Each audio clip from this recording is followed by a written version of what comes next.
With the conventions behind us, the race for the White House shifts to the electoral map, and deciphering where the candidates can score wins in the pivotal swing states.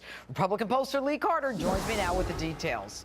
All right, Lee, let's talk about the new number 270, correct? That's right. Okay, so I understand, and maybe we can look at this. There are right now toss-up states, and I understand that there are 8 of them. Yeah, I think that we've got to look at Pennsylvania, Ohio, Florida specifically, New Hampshire, Nevada, and these states are going to be absolutely critical. Minnesota as well. I think that right now, looking at the most recent polls, though, we've got some issues, or at least Donald Trump has some issues. In the last 2 weeks, he has really lost ground here. It was neck and neck. He had a really good promise in a lot of these states, and now it's not looking good. Okay, so let's then back up.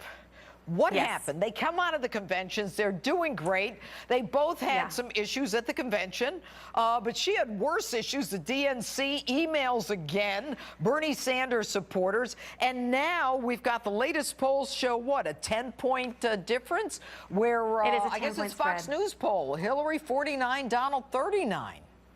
That's right. And I mean, Hillary picked up 5 points after her convention.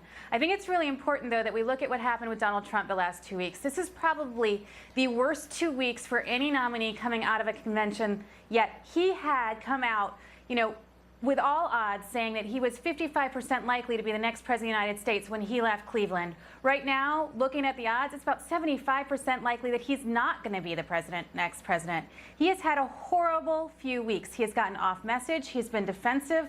The whole issue where he was in this whole debate with the Khan family was horrible for him. He lost vets organizations. It made him look bad. It made him look petty. A lot of people were really upset that he didn't endorse Ryan at the time that he had, you know, at the time, and what he said about McCain.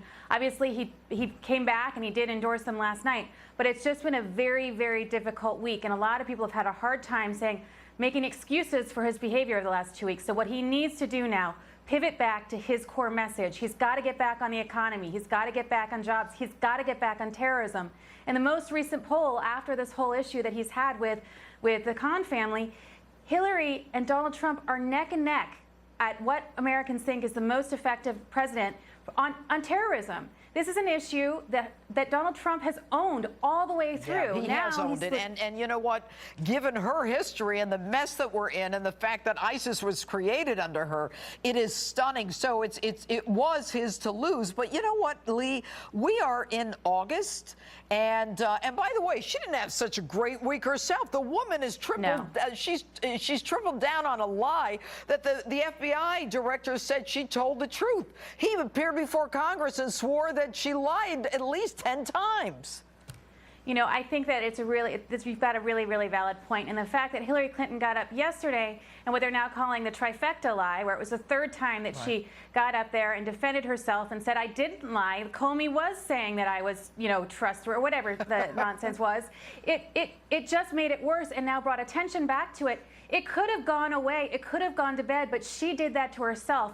And now that's an issue that's come back out. And Donald Trump has an opportunity to come back from a really tough 2 weeks. He's done it before. He had 3 horrible weeks, if you remember, after Wisconsin, when he got in that whole thing. And he came back and he could be fine. It's a long time. We have more than 90 days until the election.